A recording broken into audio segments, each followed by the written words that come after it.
Assalamualaikum warahmatullahi wabarakatuh. Salam reformasi, salam sejahtera kepada semua rakan-rakan yang sedang mengikuti channel YouTube saya. Terima kasih banyak kerana sempat walaupun dalam keadaan suasana beberapa negeri yang dilanda banjir. Ya, bagi anda, negeri anda yang tidak dilanda banjir, bersyukur. Yang dilanda dengan bencana ini, ya, juga bersyukur kerana ini adalah ujian yang Allah turunkan kepada kita untuk kita bermuhasabah diri, ya.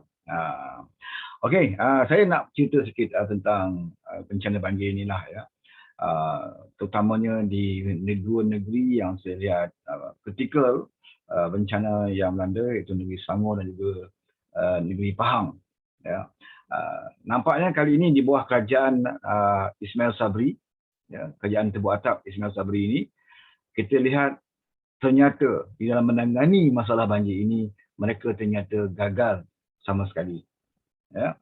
Tidak ada sesiapa boleh menafikan kegagalan ini. Dan banjir ini bukan satu perkara yang baru, tidak seperti COVID, ya, satu wabak yang baru melanda negara kita. Banjir ini adalah saban tahun, terutamanya di Pantai Timur. Ya, dia menjadikan satu jadual di hujung tahun akan berlakulah banjir, cuma besar ataupun kecil.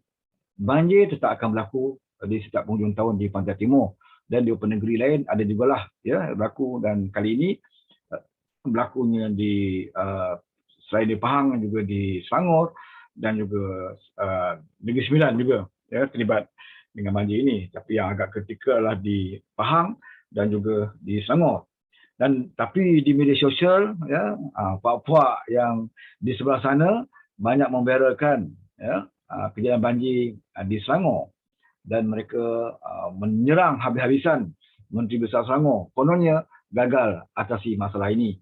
Dan kita pun dapat maklumat bahawa Menteri Besar Selangor itu rupanya bukan pengurusi Majlis Keselamatan Negeri, ya, MKN, bukan pengurusi MKN yang boleh bertindak mempunyai kuasa bidang kuasa yang besar, bidang kuasa yang luas untuk memanggil polis dan juga tentera untuk dikerah bagi membantu mangsa-mangsa banjir.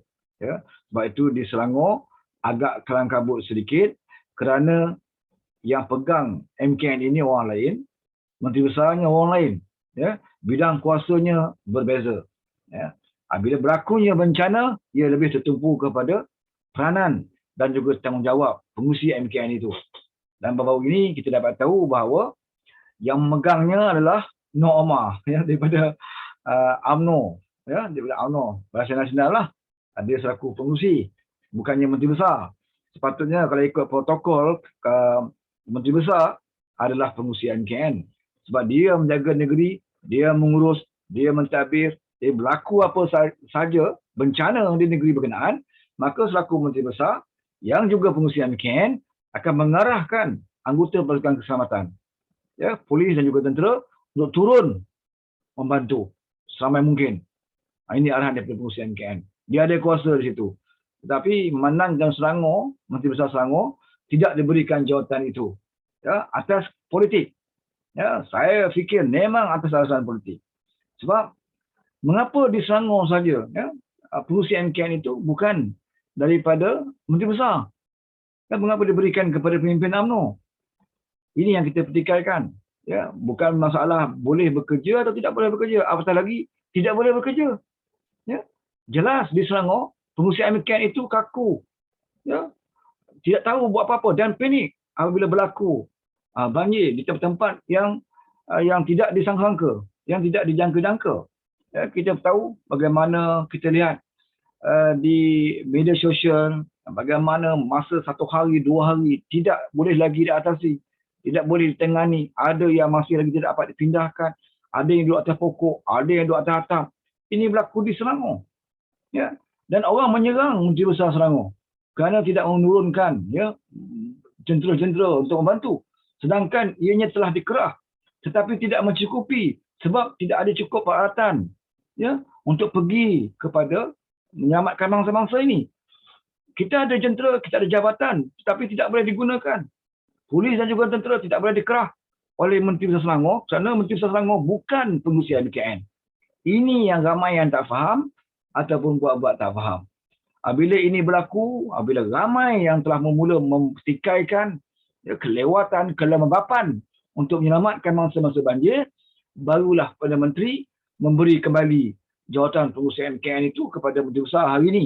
Ya, semalam diberikan balik kepada Menteri Besar Selangor. Sebab apa? Sebab ternyata pengurusi MKN sebelum itu gagal untuk tangani isu banjir di Selangor. Ya. Ada yang kata Menteri Besar tak buat kerja. Ya, kita lihat sendiri Menteri Besar turun dalam air ya, bersama dengan rakyat.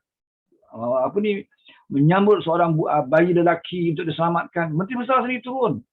Kalau dah Menteri Besar turun, bermakna semua jentera kerajaan negeri telah pun dikerah untuk membantu. Tapi ia tidak cukup. Kerana ia melibatkan kawasan yang ramai penduduk yang terpaksa dibantu. Di sini perlunya peranan polis dan juga tentera. Tetapi Menteri Besar tidak ada kuasa. Ya? Baru hari ini semalam diberikan kuasa oleh Perdana Menteri. Jadi apa yang dibuat oleh pengurusi MKN sebelum itu? Apa plan dia? Apa perancangan dia? Ya? Jadi jelas nampaknya kerajaan yang ada hari ini ya bukan saja pengurusi MKN sebelum ini, bukan saja Nadma yang dipertikaikan sekarang ini, ya, tetapi Perdana Menteri itu sendiri adalah seorang Perdana Menteri yang gagal untuk mengawal menteri-menterinya, mengawal ya, kaki tangan kerajaan, jawatan-jawatan di bawahnya untuk berfungsi dengan lebih baik bagi menangani masalah banjir ini. Jadi itu yang kita kesalkan. Begitu juga di Pahang. Ya, di Pahang juga berlakunya banjir. Kita lihat tidak ada komunikasi di antara jabatan-jabatan. Bantuan lambat sampai. Ada yang sampai menumpang di masjid-masjid yang tidak dapat makanan. Tidak ada keperluan asas, selimut dan sebagainya. Ya. Bahkan terpaksa minta bantuan daripada parti-parti politik. Ya, keadilan juga kita turun. Membantu sekadar mana yang kita boleh bantu. Sekadar mana yang kita boleh bantu. Kerana kita melihat mereka seperti tidak dihiraukan. Ada yang tengah malam menghubungi kita. Minta makanan dan sebagainya. Dan kita hantar bantuan makanan yang semampu oleh kita. Bila kita tanya, mereka tidak ada keperluan asas yang lain. Ya? Tidak ada bantuan. Ada tempat yang 1 hari, 2 hari terkepung di kampung yang tidak ada siapa yang boleh memindahkannya keluar. Terpaksa berkemah di situ. Di luar rumah tak boleh masuk. Air dalam masuk rumah. Terpaksa cari tempat yang tinggi sikit, diri kemah, duduk beberapa orang keluarga di situ. Ini berlaku di Pahang. Saudara, ya, di kawasan saya sendiri, di Paya Besar, terutamanya di Sungai Lembing, kawasan yang setiap tahun mesti banjir. Setiap tahun mesti banjir. Dan beberapa tempat yang tidak dipindahkan, lambat tindakan untuk memindahkan mereka. Ya. Jangan kita gunakan alasan mangsa-mangsa ini tidak menghubungi. Ya. Kita tahu dalam saat banjir kadang-kadang ni ada liputan internet yang tidak baik. Kadang-kadang mereka tidak boleh panggilan. Mereka nak cas telefon pun tak boleh. Rumah dah penuh dengan air. Ya, kalau kita tengok dalam grup WhatsApp ni, mereka berada atas pokok. Ada atas pokok ya, menghubungi kawan-kawan untuk minta bantuan. Mengatakan mereka ada boleh gunakan telefon untuk berapa minit saja kerana tidak ada bateri. Ya, bateri. Jadi tak boleh nak cas. Ya, apa yang ada itulah ya mereka boleh berhubung dengan kawan-kawan untuk mendapatkan bantuan. Tetapi kawan-kawan NGO-NGO yang lain yang nak berhasrat untuk membantu, mereka tidak cukup. Tidak ada akses untuk nak pergi menghampiri kepada mangsa-mangsa, memerlukan bot dan sebagainya. Sepatutnya inilah tugas dan tanggungjawab kerajaan untuk membantu. Ya, jangan sampai rakyat membantu rakyat. Ya, rakyat boleh memberikan bantuan, tapi kadang-kadang kita tidak ada cukup peralatan untuk nak menyampaikan, ya, untuk nak membantu yang lain. Jadi peranan kerajaan di sini penting. Sebab itulah saya katakan, kalau nak ada kerajaan, biarlah kita menjadi kerajaan yang bertanggungjawab untuk membantu rakyat. Jadi jelas, ya, dalam isu ini, Perdana Menteri kita amat gagal sekali dan rakyat menjadi mangsa. Bagaimana Nadma, ya, sewaktu kita bawah kerajaan Pakatan Harapan dulu, bagaimana Kak Wan, ya, yang menguruskan Nadma ini, ya, bila menjelang hujung tahun dia adakan mesyuarat. Kita prepare awal-awal bagaimana nak menghadapi banjir. Kita dah bentuk jawatankuasa. Kita dah minta dibuka bilik-bilik gerakan, ya, bagi menghadapi sebarang kemungkinan sekiranya berlaku banjir, ya, terutamanya di pantai timur. Tapi malangnya kali ini kita tak dengar Ya, menteri yang jaga alam sekitar pun daripada lebay ni pun ya, tidak ada mewawarkan amaran-amaran ya, untuk persiapan banjir dan sebagainya. MKN pun tidak nampak bergerak secara efektif ya, untuk memberitahu rakyat untuk bersedia menghadapi bencana banjir ini. Jadi bila berlakunya banjir, rakyat panik dan puak-puak kerajaan pun ya, menteri-menterinya pun panik, tak tahu nak buat apa. Maka timbullah kenyataan daripada NADMA sendiri ya, mengatakan NADMA ini tidak ada kaitan dengan banjir, peruntukan yang tinggi, macam-macam alasan, tak cukup peruntukan dan sebagainya. Tapi yang kita pelik, bila nak lantik menteri, ya sampai kat 70 orang menteri dan timbalan, nak lantik duta khas bertaraf menteri, penasihat-penasihat, ya, semua ada penasihat kesihatan lah, ya, macam-macam penasihat yang ada, penasihat agama dan sebagainya, semuanya ya, kita boleh pula gunakan duit rakyat. Ada pula peruntukan untuk jawatan-jawatan lantikan politik ini. Tetapi untuk membantu rakyat, kita gunakan berbagai alasan untuk kita mengatakan bahawa kita tidak cukup peruntukan dan sebagainya. Masing-masing tuding jari. Ya, jabatan ini menuding jari kepada jabatan ini dan sebagainya. Saya ucapkan tahniah kepada pasukan keselamatan tentera ya, yang bertindak cepat apabila menanti tidak ada arahan yang disampaikan, namun mereka merasa bertanggungjawab untuk turun membantu rakyat yang sekarang ketika itu hanya berdepan dengan antara hidup dan juga mati. Ini berkaitan dengan nyawa saudara. Ya. Bayangkan bagaimana juga bila tanah runtuh dalam keadaan ramai kenderaan yang tidak boleh meneruskan perjalanan, nak patah balik ke belakang tak boleh, nak ke depan pun tak boleh, dan terkepung di tengah jalan. Siapa yang mengambil tindakan, yang membantu mereka? Paling tidak menghantar bantuan makanan dan sebagainya. Ya. Dan kita juga dengar ada orang yang teristimewa yang diselamatkan melalui helikopter. Ya. Boleh pula guna helikopter untuk selamatkan bangsa-bangsa ataupun keluarga yang kedudukannya istimewa. Tetapi bagi rakyat, ya, nak dapat bot pun susah. Ya, saya pernah sebut dulu. Saya pernah cuba cadangkan bahawa negeri-negeri di Pantai Timur ini sepatutnya mereka tahu setiap tahun mesti ada berlakunya banjir. Sama ada besar ataupun kecil. Apalah salahnya bagi Kelantan, Terengganu juga Pahang, Pantai Timur khususnya. Ya, membuat persiapan lebih awal, menyediakan satu tapak ya, tanah kerajaan, didirikan satu kompleks. Ya, kompleks yang tak kisahlah berapa tingkat sekalipun. Ya, kompleks untuk pemindahan bangsa banjir. Sediakan kompleks ini di kawasan-kawasan yang sering berlakunya banjir. Jadi tidak perlulah kita nak hantar kejap masjid ada, dekat surau ada, dekat sekolah ada, merata-rata orang kita pindahkan. Dan tidak dapat kita uruskan dengan baik. Ya. Ada yang tidur masjid tapi tidak boleh makan. Ya. Ada tidur masjid dengan selimut pun tak ada. Budak-budak tidur dalam keadaan tidak berselimut dan sebagainya. Ya. Ini keperluan asas bagi kita membantu sepatutnya masa-masa banjir. Sebab itu saya cadangkan didirikan kompleks. Ya, bagi Kelantan, Terengganu dan juga di Pahang ini, cari tempat-tempat di kawasan-kawasan yang selalu berlakunya banjir ini, didirikan satu kompleks di tempat yang agak tinggi dan kita boleh hantar mangsa-mangsa banjir ke kompleks berkenaan. Ya, boleh mereka tinggal di situ dalam keadaan lebih selesa. Ya, diasingkan lelaki dengan perempuan, disediakan tempat untuk mereka makan seperti mana di asrama lah. Ya, sediakan tempat untuk mereka makan beramai-ramai dengan tandas yang agak sempurna dan cukup, ya, mengasingkan lelaki dan perempuan. Diadakan juga di kompleks itu satu madrasah untuk mereka ya, solat berjemaah sementara mereka berada di situ. Tidaklah kita duduk merata-rata tempat untuk menghantar masa-masa banjir ini dalam keadaan tidurnya bercampur aduk lelaki perempuan, ya, yang bujang, yang berkahwin dan sebagainya. Sikit sebanyak tidak mendatangkan keselesaan kepada bangsa-bangsa banjir ini. Ya, mangsa-mangsa banjir bukan nak perlukan tempat yang selesa seperti mana di hotel. Sekurang-kurangnya dia dapat menjaga ya, kehormatan dirinya, keaibannya ya, bila duduk ramai-ramai. Biasalah ya, perempuan nak tukar baju, nak mandi dan sebagainya. Jadi kita siapkan satu kompleks.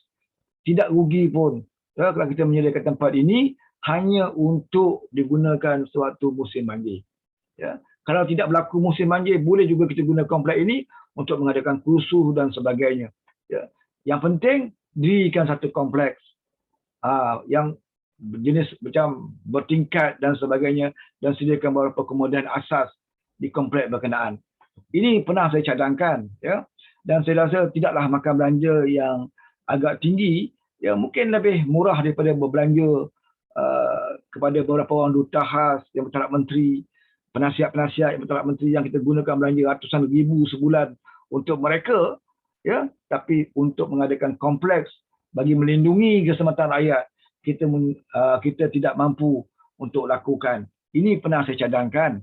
Tapi malangnya, ya, mereka masih lagi dengan cara lama. Apabila mangsa berlakunya banjir, dipindahkan ke sekolah-sekolah, dewan orang ramai dan sebagainya. Ya. Dan ada yang berlaku berada di masjid-masjid, ya, bertumpang di masjid-masjid, tidur di beranda-beranda masjid, tidak diberikan, ya, makanan, selimut, ya, yang secukupnya bagi mereka. Jadi ini menunjukkan bahawa kerajaan ini gagal untuk tangani, bukan saja tangani isu COVID, bahkan isu banjir yang selalu kita alami pun mereka masih lagi gagal tangani sehingga pada hari ini. Ya. Jadi itulah yang nak saya luahkan.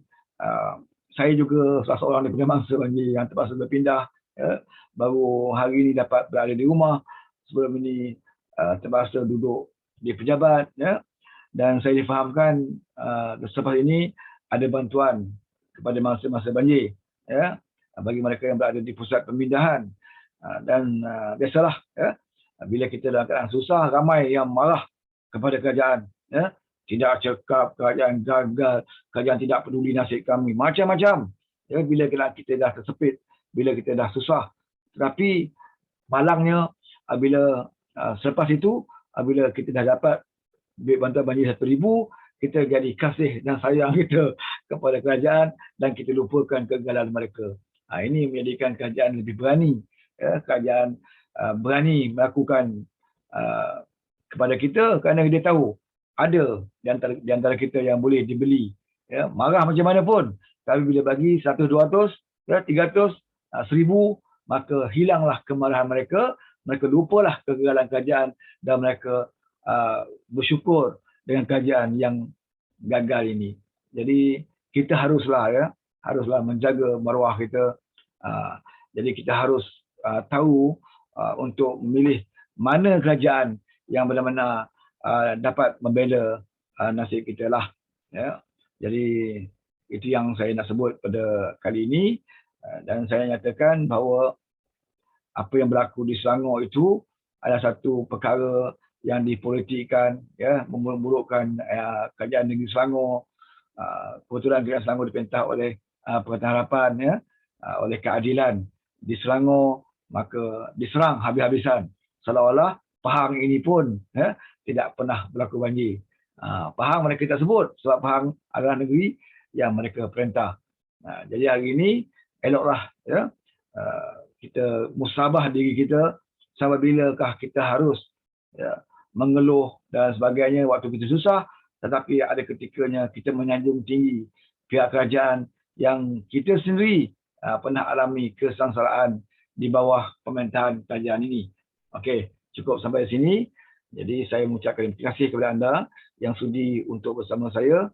Kita akan ulas isu-isu semasa yang lain pada waktu yang lain. Jadi bagi anda yang belum subscribe channel YouTube saya mohon kerjasama untuk anda subscribe, langgan, ya, channel YouTube ini dan share lah kepada kawan-kawan yang lain supaya kita boleh berkongsi maklumat dengan rakan-rakan kita yang lain. Sekian, wabillahi taufiq wa hidayah. Assalamualaikum warahmatullahi wabarakatuh.